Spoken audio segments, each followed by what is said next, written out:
నమస్కారం metro news కి స్వాగతం. ముందుగా ముఖ్యాంశాలు. సీఎం చంద్రబాబు అధ్యక్షతన సిఆర్డీఏ సమావేశం. మంగళగిరికి రాజధాని అమరావతి నుండి త్రాగునీరు ఇచ్చేందుకు ప్రభుత్వం అంగీకారం.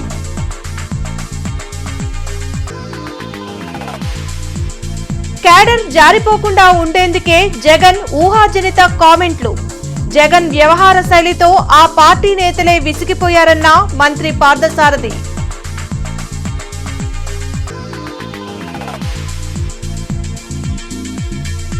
తూర్పులో వేగవంతంగా అభివృద్ధి పనులు. 8 కోట్లతో అభివృద్ధి పనులకు శంకుస్థాపనలు చేసిన ఎమ్మెల్యే నసీర్ అహ్మద్.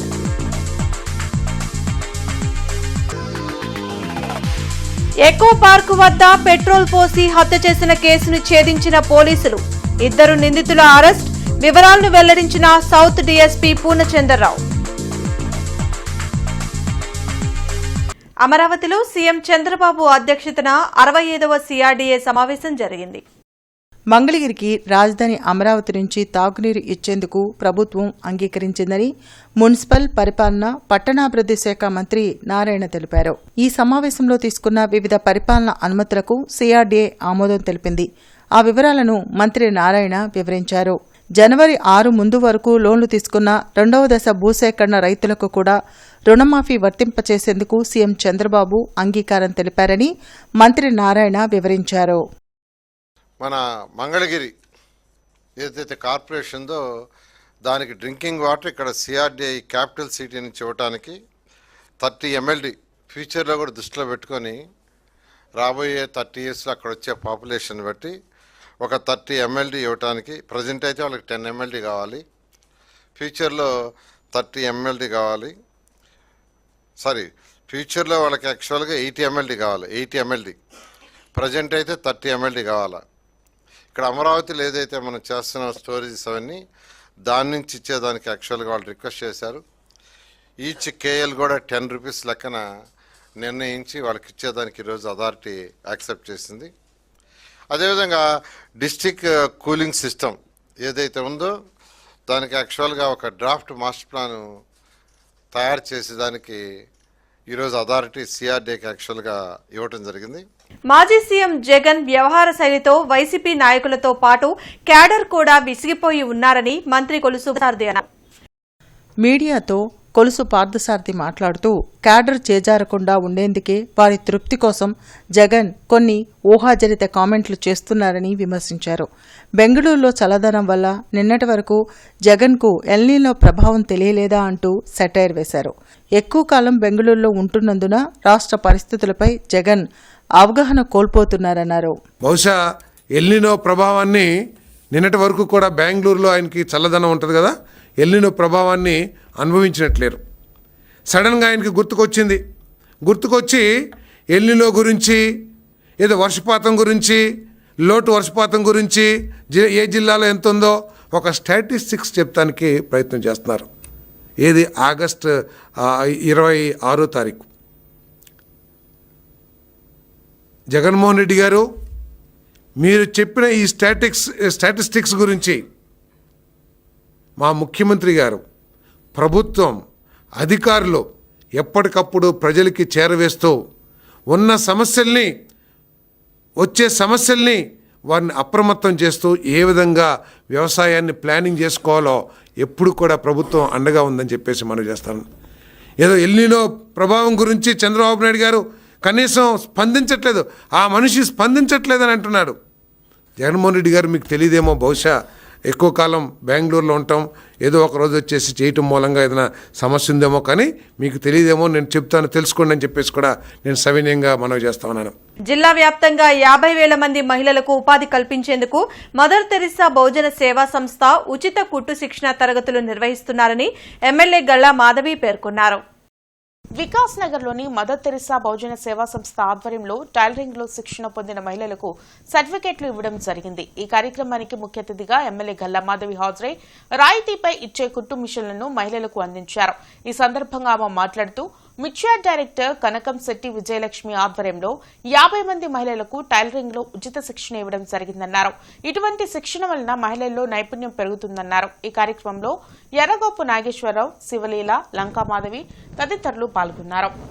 బహుజన సేవా సమితి ఆధ్వర్యంలో వికాస్ నగర్లో మహిళలకు కుట్టు మిషన్లు, అదేవిధంగా కుట్టే యొక్క నైపుణ్యాన్ని అందించే ఒక అద్భుతమైన కార్యక్రమాన్ని శ్రీకారం చుట్టడం జరిగింది. కటకం శెట్టి విజయలక్ష్మి గారి ఆధ్వర్యంలో మిర్చియాడ్ డైరెక్టర్గా ఉన్నారు. జనసేన నాయకురాలు, మాజీ కార్పొరేటర్ అభ్యర్థిగా ఉన్న విజయలక్ష్మి గారు ఆధ్వర్యంలో రాయితీతో కూడిన కుట్టు మిషన్లు అందించడం. 8,000 రూపాయలు పడుతున్న ఈ ఉషా కంపెనీ కుట్టు మిషను 4,000కే ఈ సేవా సమితి అందిస్తూ ఉన్నది. టైలరింగ్ సెంటర్ ఉద్దేశం ఏంటంటే మహిళలు వాళ్ళ కాళ్ళ మీద నిలబడి ముందుకు తీసుకెళ్ళాలి. కుటుంబంలో మహిళలు కీలక పాత్ర ఎప్పుడైనా సరే, ఏదైనా మహిళలు చదువుకున్నా మహిళలు ఒక 10 రూపాయలు సంపాదించి ఏర్పాటు చేయడానికి రాష్ట్ర ప్రభుత్వం ఎప్పుడు ముందుకు వస్తుంది. చంద్రబాబు గారి నాయకత్వంలో ఉన్నటువంటి మా కూటమి ప్రభుత్వం ఈ కుట్టు మిషన్ సెంటర్స్ కానీ ఇంకా మహిళలకి ఏదైనా సరే ప్రోత్సహించడంలో మా కూటమి ప్రభుత్వం ముందుంది. కాబట్టి మీరందరూ చదువుకొని అదేవిధంగా కుట్టు మిషన్ సెంటర్స్ పెట్టి ఉద్యోగం చేయటమా, కుట్టు మిషన్ సెంటర్ పెట్టి 10 మందికి ఉపయోగపడతామా, అందరూ కూడా మీ కుటుంబాన్ని పైకి తీసుకురావడం, మన పిల్లల్ని తీసుకెళ్ళాలి, చదివించాలన్నా చేయాలన్నా చదువు ఇంపార్టెంట్. దీనికి కీలక భూమి వహించాలి మహిళ. కాబట్టి అలాంటి మహిళలు ముందుకు తీసుకెళ్ళాలి. తూర్పు నియోజకవర్గ అభివృద్ధికి ప్రభుత్వం ప్రత్యేక ప్రాధాన్యత ఇస్తుందని ఎమ్మెల్యే నసీర్ అహ్మద్ తెలిపారు. పేదలు, మధ్యతరగతి ప్రజలు నివసించే అనేక ప్రాంతాల్లో గత ప్రభుత్వం హయాంలో కనీస మౌలిక వసతులు కూడా లేక ప్రజలు ఇబ్బందులు ఎదుర్కొన్నారని అన్నారు. కూటమి ప్రభుత్వం ఏర్పడినప్పటి నుంచి నియోజకవర్గంలోని సమస్యలను ఒక్కొక్కటిగా పరిష్కరిస్తూ ఇంటి పన్ను, తాగునీటి కుళాయిలు, రోడ్లు, సైడ్ కాలువలు వంటి మౌలిక వసతులను కల్పిస్తున్నామని తెలిపారు. అభివృద్ధిలో భాగంగా ప్రగతి నగర్, సుద్దపల్లి డొంక, యాదవ్ బజార్, బాలాజీనగర్, కాకాని రోడ్డు ప్రాంతంలో సుమారు 8 కోట్ల విలువైన వివిధ అభివృద్ధి పనులకు శంకుస్థాపన చేసినట్లు పేర్కొన్నారు. నియోజకవర్గంలో అభివృద్ధి పనులు వేగంగా కొనసాగుతున్నాయని ఎమ్మెల్యే నసీర్ తెలిపారు. గత ప్రభుత్వం హయాంలో అభివృద్ధిని నిర్లక్ష్యం చేయడంతో నగర పరిస్థితి అస్తవ్యస్తంగా మారిందని విమర్శించారు. రానున్న కార్పొరేషన్ ఎన్నికల్లో కూటమి ప్రభుత్వానికి ప్రజల మద్దతు ఇచ్చి గెలిపించాలని కోరారు. ఈ కార్యక్రమంలో మాజీ కార్పొరేటర్ ఎల్లావుల అశోక్, షేక్ మీరావలి, 1వ డివిజన్ టీడీపీ అధ్యక్షులు మువ్వా శైలజ, కూటమి నాయకులు పాల్గొన్నారు. పూర్తి స్థాయిలో ఈ ప్రాంత అభివృద్ధి కోసం ఒక్కొక్కటిగా చేసుకుంటూ ముందుకు సాగుతూ ఉన్నాం.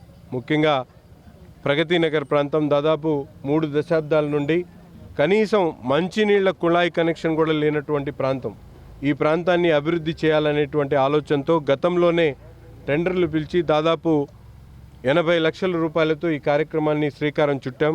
కానీ మధ్యలో కొంతమంది దీన్ని అడ్డం తగిలి ఆపేయడం జరిగింది. మరీ తిరిగి ఈరోజు ప్రజలందరి ఆలోచన మేరకు వీరి సహకారంతో ఈ రోడ్లన్నీ కూడా దాదాపు 18 లైన్లు ఉన్నాయి. 18 లైన్లకు సంబంధించినటువంటి రోడ్లు, అలాగే సీసీ డ్రైన్లతో పాటు ప్రతి ఇంటికి కూడా సురక్షితమైనటువంటి మంచినీళ్లు, అలాగే ఇంటి పన్ను వేయించేటువంటి కార్యక్రమాన్ని ఈ ప్రభుత్వం బాధ్యతగా తీసుకున్నటువంటి పరిస్థితులు. తప్పకుండా రాబోయేటువంటి 3 రోజుల్లో ఇవాళ ఉన్నటువంటి పరిస్థితుల్ని మార్పు చేసేటువంటి విధంగా ఈ ప్రభుత్వం ముందుకు సాగుతుంది. నల్లపాడు పోలీస్ స్టేషన్ పరిధిలో ఎకో పార్క్ వద్ద పెట్రోల్ పోసి ఒక వ్యక్తిని హత్య చేసిన 2 నిందితుల్ని అరెస్టు చేశామని సౌత్ డీఎస్పీ పూర్ణచంద్రరావు తెలిపారు. సౌత్ డీఎస్పీ కార్యాలయంలో జరిగిన మీడియా సమావేశంలో డీఎస్పీ జి పూర్ణచంద్రరావు మాట్లాడారు. తన కుమారుడు కనిపించడం లేదని ఈ నెల 14వ తేదీన మృతుని తల్లి శాంతమ్మ ఇచ్చిన ఫిర్యాదు మేరకు నల్లపాడు పోలీస్ స్టేషన్లో మిస్సింగ్ కేసు నమోదు చేయడం జరిగిందన్నారు. నిందితుడు బుల్లయ్యకి తురకపాలెంకు చెందిన మహిళతో వివాహేతర సంబంధం ఉందన్నారు. అదే మహిళతో మృతుడు ప్రసన్నకు వివాహేతర సంబంధం ఉందనే అనుమానంతో మృతుడు ప్రసన్నను మద్యం సేవించేందుకు ఇంటి నుండి తీసుకుని వెళ్లి రాయితో తలపై కొట్టి హత్య చేశారని చెప్పారు. ఆధారాలు లేకుండా చేయడానికి శవాన్ని పెట్రోల్ పోసి కాల్చారన్నారు. మృతదేహంపై ఉన్న దుస్తులను తల్లి శాంతమ్మ చూసి గుర్తుపట్టడంతో చనిపోయింది ప్రసన్న అని గుర్తించామన్నారు. నిందితులను అరెస్ట్ చేసి విచారించగా హత్య చేసినట్లు ఒప్పుకున్నారని చెప్పారు. ఈ కార్యక్రమంలో పోలీసు సిబ్బంది పాల్గొన్నారు. తాకట్లపూరి నాగేశ్వరరావు అలియాస్ బుల్లయ్య అనే అతను మృతుణ్ణి సాయంత్రం 8:30 గంటలకు ఫోన్ చేసి తన వద్దకు పిలిపించుకొని తన యొక్క స్కూటీ మీద ఎక్కించుకొని చిలకలూరుపేట పోవు రోడ్లో వై జంక్షన్ దగ్గరికి తీసుకొని వెళ్ళి అక్కడ తన అన్నయ్యన కాకట్ల వెంకటయ్య అలియాస్ పులిని తీసుకొని ముగ్గురు కలిసి స్కూటీ మీద బయలుదేరి తురకపాలెం దగ్గర ఎకో పార్క్ దగ్గర జన చైతన్య ప్లాట్లోకి తీసుకొని వెళ్ళి అక్కడ మృతుని బాగా మద్యం సేవింపజేసి అతన్ని తల మీద బండరాయి పెట్టి కొట్టి మోది చంపేసి ఆ స్కూటీలో ఉన్న పెట్రోల్ తీసుకొని తగలబెట్టారు. ఈ హత్యలో దీన్ని 26/8/2021 తేదీన సాయంత్రం 7 గంటలకు వీళ్ళ సమక్షంలో మీడియేటర్ల సమక్షంలో అరెస్ట్ చేసి రిమాండ్ నిమిత్తం పంపించడం జరుగుతుంది. నేపాల్లో వరదల నేపథ్యంలో అక్కడ చిక్కుకున్న ఆంధ్రప్రదేశ్ వాసుల్ని గుర్తించి సురక్షిత ప్రాంతాలకు తరలించేందుకు చర్యలు తీసుకోవాలని సీఎం చంద్రబాబు అధికారులను ఆదేశించారు. నేపాల్లో ఏపీకి చెందిన ఎవరైనా విపత్తుల్లో చిక్కుకున్నారా అనే దానిపై ప్రభుత్వం సమాచారం సేకరిస్తోంది. కేంద్ర ప్రభుత్వంతో సమన్వయం చేసుకుంటూ బాధిత యాత్రికులకు అవసరమైన సహాయాన్ని అందించాలని సీఎం చంద్రబాబు సూచించారు. ఢిల్లీలోని ఏపీ భవన్లో ప్రత్యేకంగా కంట్రోల్ రూమ్ ఏర్పాటు చేసి పరిస్థితిని పర్యవేక్షిస్తున్నారు. ఆర్టీజీ ద్వారా కూడా నిరంతరం పర్యవేక్షణ కొనసాగిస్తూ నేపాల్లోని ఏపీ వాసులకు అవసరమైన సహకారం అందించాలని సీఎం ఆదేశించారు. సహాయం కోసం ఏపీ భవన్ కంట్రోల్ రూమ్ 011-233-84016, 011-233-87089 నంబర్లను, వాట్సాప్ 9059824101ను సంప్రదించవచ్చని అధికారులు తెలిపారు. ఆంధ్రప్రదేశ్ తెలుగు మరియు సంస్కృత అకాడమీ, కేంద్రీయ సంస్కృత విశ్వవిద్యాలయం సంయుక్త ఆధ్వర్యంలో శారదానికేతన్ పాఠశాలలో సంస్కృత సప్తాహ మహోత్సవ కార్యక్రమం జరిగింది. బ్రాడీపేటలోని శారదానికేతన్ పాఠశాలలో జరిగిన సంస్కృత సప్తాహ మహోత్సవానికి తెలుగు సంస్కృత అకాడమీ చైర్మన్ ఆర్డి విల్సన్ ముఖ్య అతిథిగా హాజరయ్యారు. అనంతరం మాజీ మంత్రి డొక్కా మాణిక్యవరప్రసాద్, ఏఎన్యూ ఆచార్య పి వరప్రసాదమూర్తితో కలిసి జ్యోతి ప్రజ్వలన చేసి కార్యక్రమాన్ని ప్రారంభించారు. ఈ సందర్భంగా పలువురు వక్తలు మాట్లాడుతూ శ్రావణ పౌర్ణమి రోజున సంస్కృత దినోత్సవంగా రాష్ట్ర వ్యాప్తంగా జరుపుకుంటున్నామని తెలిపారు. అనంతరం పలువురు పండితులను ఘనంగా సత్కరించారు.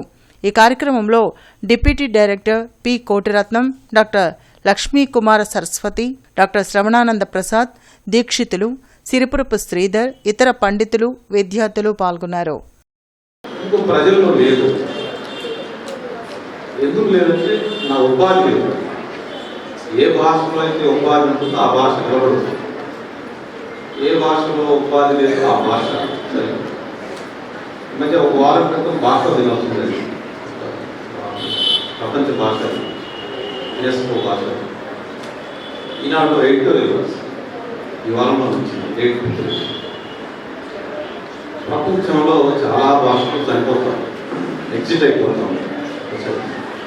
కొన్ని భాషలు మాట్లాడడం ఒక్కలేదు. ఇంకా ఆ భాష ఆయన తర్వాత ఎవరు లేదు. అలాంటి భాషలు ఉన్నాయి. అలాంటి యూనివర్సిటీ కూడా చేయించుకోవడం అంటే దాని పీఠాలు ఆయన తర్వాత ఇంకా ఆయన పోతే ఆ భాష నేర్చుకునేవాళ్ళు ఎవరికి ట్రాన్స్ఫర్. మంగళగిరిలోని నిడమర్రు రైల్వే గేట్ వద్ద ఆధునిక హంగులతో మోడ్రన్ రైతు బజార్ నిర్మాణ పనులకు మంత్రి నారా లోకేష్ భూమి పూజ, శంకుస్థాపన చేశారు. దేశంలోనే ఆదర్శ నియోజకవర్గంగా మంగళగిరిని తీర్చిదిద్దేందుకు విద్యా, ఐటీ శాఖల మంత్రి నారా లోకేష్ నేతృత్వంలో వేగంగా అడుగులు పడుతున్నాయి. ఈ క్రమంలోనే మంగళగిరిలోని మోడ్రన్ రైతు బజార్కు మంత్రి లోకేష్ శంకుస్థాపన చేశారు. ఈ రైతు బజార్ 5.90 ఎకరాల్లో 18.55 కోట్ల వ్యయంతో మోడ్రన్ రైతు బజార్ను నిర్మాణం చేయనున్నారు. ముందుగా నిడమర్రు రోడ్డులోని శంకుస్థాపన ప్రాంగణానికి చేరుకున్న మంత్రి లోకేష్ కు టీడీపీ నాయకులు, కార్యకర్తలు, స్థానిక ప్రజలు ఘనస్వాగతం పలికారు. అనంతరం మోడ్రన్ రైతు బజార్ నిర్మాణ పనులకు మంత్రి శంకుస్థాపన చేశారు. ఈ సందర్భంగా ఏర్పాటు చేసిన శిలా ఫలకాన్ని ఆవిష్కరించారు. ప్రాజెక్ట్ నమూనా చిత్రాలను పరిశీలించి వివరాలను మంత్రి లోకేష్ అడిగి తెలుసుకున్నారు.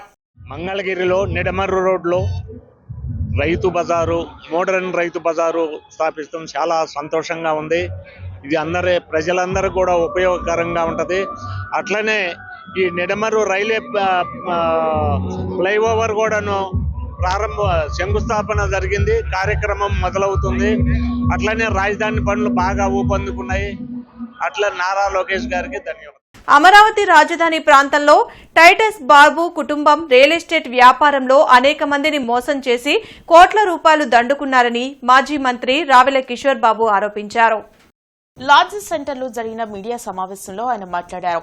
రాజధాని ప్రాంతంలో భూములు కొనిపెడతామని నమ్మించి పిడపత్తి టైటస్ బాబు ఎంతో మంది వద్ద కోట్ల రూపాయలు తీసుకుని తన బంధువుల పేరుతో 30 ఎకరాలు కొనుగోలు చేశారని చెప్పారు. అదేమని అడిగితే కొందరికి నకిలీ విక్రయ పత్రాలు ఇచ్చారని తెలిపారు. ఆ క్రమంలోనే సిఐడి అధికారులు కేసులు నమోదు చేయడంతో తన కుటుంబ సభ్యులతో కలిసి హైదరాబాద్ పారిపోయారని అన్నారు. 2022లో టైటస్ బాబు చనిపోగా తన భార్య పిల్లలు మరలా మంగళగిరి వచ్చి 2026లో మరో భూ కుంభకోణానికి తెరతీశారని చెప్పారు. అందుకే ముఖ్యమంత్రి చంద్రబాబు నాయుడు, మంత్రులు లోకేష్, నారాయణకు, పోలీసు ఉన్నతాధికారులకు లిఖితపూర్వక ఫిర్యాదులు చేస్తామని రావెల కిషోర్ బాబు చెప్పారు. అయితే మాజీ మంత్రి రావెల కిషోర్ బాబు భార్య శాంతి జ్యోతి కూడా దాదాపు 4.5 కోట్లు మోసపోవడం జరిగిందని అన్నారు. 2014లో రాజధాని ప్రకటించిన తర్వాత మంగళగిరిలో ఈ భూ కుంభకోణాలు మొదలయ్యాయి. నేను మంత్రిగా ఉన్న రోజుల్లో 2014 తర్వాత ఆనాటి ఉమ్మడి జిల్లా రిజిస్ట్రేషన్ అండ్ స్టాంప్స్ రిజిస్ట్రార్ అయినటువంటి చావలి బాలస్వామి అనే అధికారి అండదండలతో మంగళగిరిలో ఒక భూ మాఫియా మమ్మల్ని పెద్ద ఎత్తున మోసం చేసింది. అందులో ముఖ్యంగా పిడపత్తి టైటస్ బాబు అనేటువంటి ఒక పేద రియల్ ఎస్టేట్ వ్యాపారి టైటస్ బాబు మంగళగిరిలో అతను ఒకప్పుడు ఎస్టీడీ బూత్ తోటి తన జీవితాన్ని ప్రారంభించాడు. ఇవాళ అతని ఆస్తులు కోట్ల రూపాయల ఆస్తులు, భవనాలు, కార్లు, బ్యాంక్ బ్యాలెన్స్లు, ఫిక్స్డ్ డిపాజిట్లు, విలాసవంతమైనటువంటి జీవితం.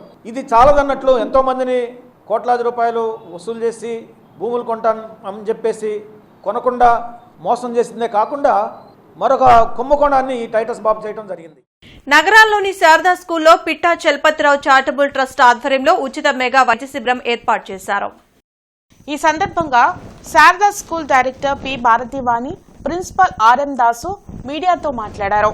దైనందిన జీవితంలో తమ ఆరోగ్యాలను నిర్లక్ష్యం చేస్తున్న విద్యార్థులకు, అధ్యాపకులకు వైద్యం అందించేందుకు స్కూల్లో మెగా వైద్య శిబిరం ఏర్పాటు చేయడం జరిగిందన్నారు. ఈ వైద్య శిబిరంలో విద్యార్థుల తల్లిదండ్రులు, ఉపాధ్యాయులు అన్ని రకాల వైద్య పరీక్షలు చేయించుకున్నారని తెలిపారు.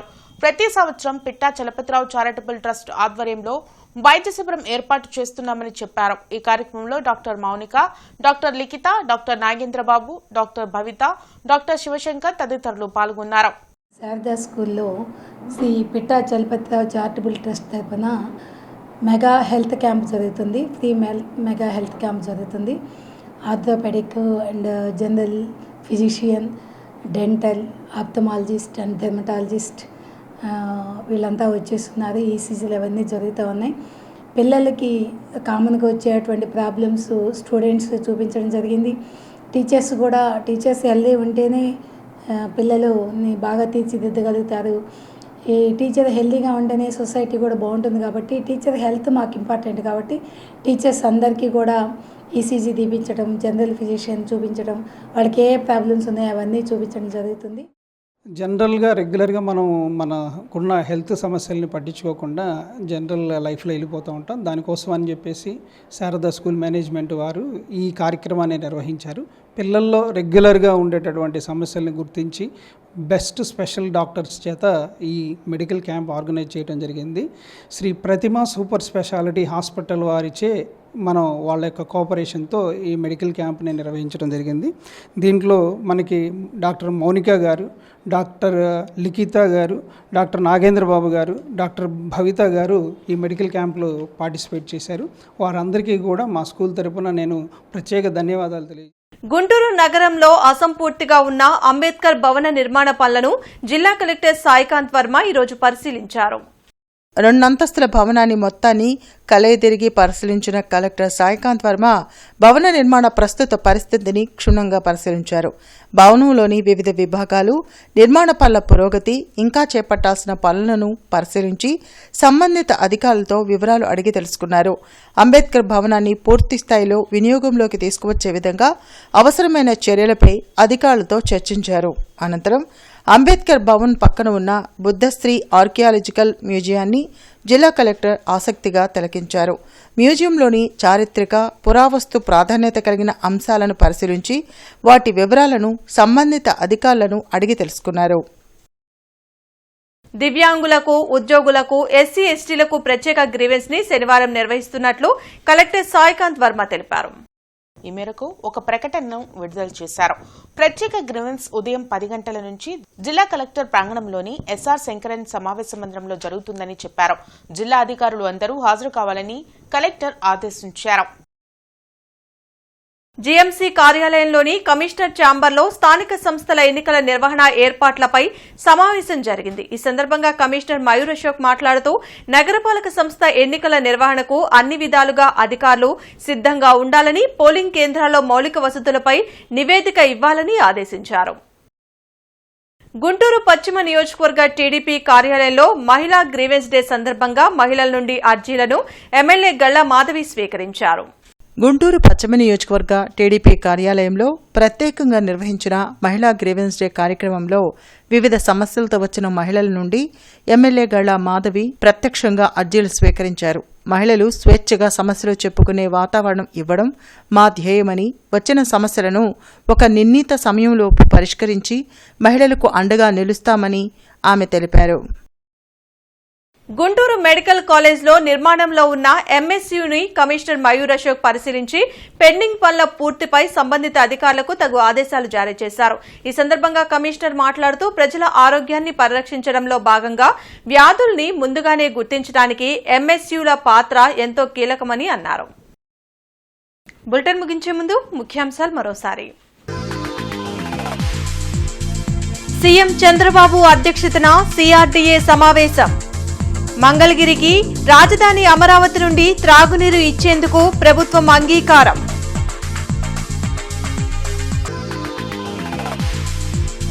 క్యాడర్ జారిపోకుండా ఉండేందుకే జగన్ ఊహాజనిత కామెంట్లు. జగన్ వ్యవహార శైలితో ఆ పార్టీ నేతలే విసిగిపోయారన్న మంత్రి పార్థసారథి.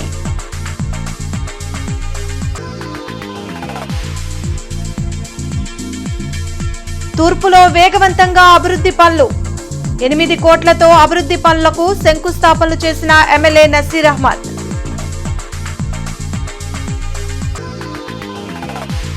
ఎకో పార్క్ వద్ద పెట్రోల్ పోసి హత్య చేసిన కేసును ఛేదించిన పోలీసులు. 2 నిందితుల అరెస్ట్. వివరాలను వెల్లడించిన సౌత్ డీఎస్పీ పూర్ణచంద్రరావు. ఈ వార్తలు ఇంతటితో సమాప్తం. నమస్కారం.